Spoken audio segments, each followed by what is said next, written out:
I saw my ex-wife in a hospital 2 months after our divorce and the truth completely broke me. Fiction. I never imagined I would see her there. She was sitting quietly in a corner of a hospital hallway, wearing a faded patient gown, surrounded by tired faces and empty eyes, looking like the whole world had forgotten her.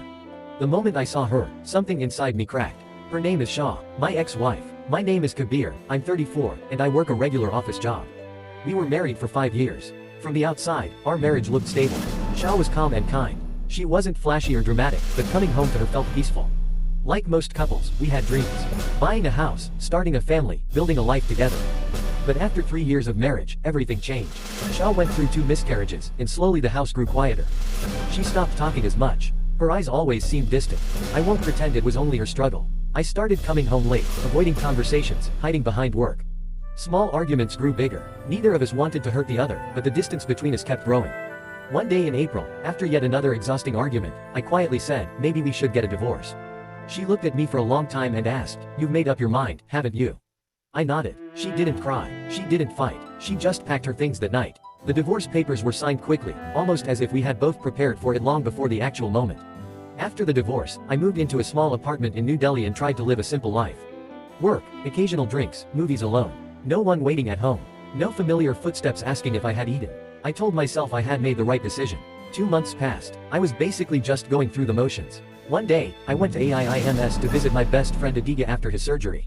While walking through the internal medicine department, I suddenly felt something familiar and turned my head. And I saw her. Shaw was sitting there in a light blue hospital gown. Her hair was cut short in a way that felt wrong because she had always loved her long hair. Her face looked pale and thin. There was an IV drip attached to her arm. I froze. 100 questions rushed through my head. What happened to her? Why didn't anyone tell me? Why was she alone? I walked toward her, shaking, and softly said, Shaw. She looked up. For a second, she seemed unsure if it was really me. Then she smiled faintly. The same smile that once felt like home. Kabir, what are you doing here? She asked. I could barely speak. What happened? Why are you here? She avoided my eyes and said, just some health issues. The doctors wanted to run a few tests. I knew she wasn't telling me the truth. After 5 years together, I knew every fake smile she wore. Just then, a nurse walked over and looked at me. Are you a relative? She asked while checking the file. Her chemotherapy starts today. The doctor will be here soon. My ears started ringing. Chemotherapy. I repeated. The nurse looked confused. You didn't know. She has blood cancer. She's been undergoing treatment for some time. I felt the ground disappear beneath me. I turned to Shaw. She stayed quiet. Why didn't you tell me? I asked, my voice shaking. After a long pause she said softly, I found out before the divorce. Something inside me shattered. Then why didn't you say anything? She gave a small smile, but it was full of pain. Because you were already exhausted, Kabir. The miscarriages, my breakdown, the atmosphere at home. I didn't want to become another burden for you.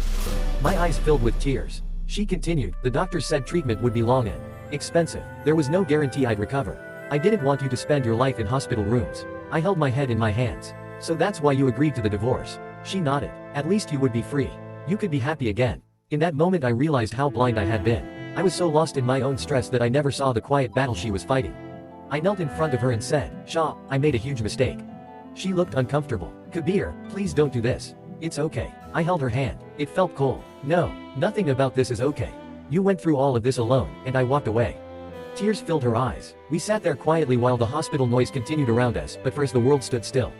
Finally I said, I want to come back. She looked shocked. Kabir, don't say that. I'm not joking. Whatever comes next, treatment, pain, fear, I won't run this time. She started crying. But we're not husband and wife anymore, she whispered. I smiled through my tears. Maybe not on paper, but in my heart, you still are. She squeezed my hand for the first time that day. And in that cold hospital corridor, 2 months after our divorce, our story quietly began again.